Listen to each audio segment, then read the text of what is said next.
আমেরিকার প্রেসিডেন্ট হিসেবে নির্বাচিত হওয়ায় ডোনাল্ড ট্রাম্পকে অভিনন্দন জানিয়েছেন প্রধান উপদেষ্টা অধ্যাপক ইউনূস। আজ সোমবার বিকেলে বাংলাদেশের পররাষ্ট্র মন্ত্রণালয় থেকে পাঠানো এক বার্তায় এই তথ্য জানানো হয়েছে।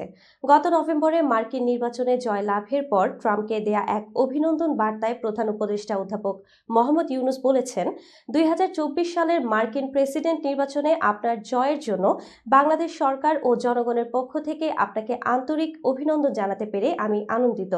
প্রধান উপদেষ্টা বলেন, তিনি দৃঢ়ভাবে বিশ্বাস করেন যে দুটি বন্ধুত্বপূর্ণ দেশ অংশীদারিত্বের নতুন পথে অন্বেষণে কাজ করছে, তাই সীমাহীন সম্ভাবনা রয়েছে।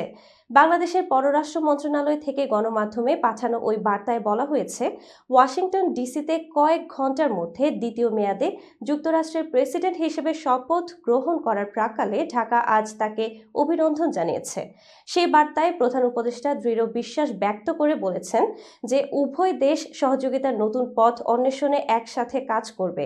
বার্তায় বলা হয়েছে, আমরা সেই বিশ্বাস পুনর্ব্যক্ত করছি এবং ডোনাল্ড ট্রাম্পের নতুন মেয়াদ শুরু হওয়ার সাথে সাথে তাকে আমাদের আন্তরিক শুভেচ্ছা জানাচ্ছি।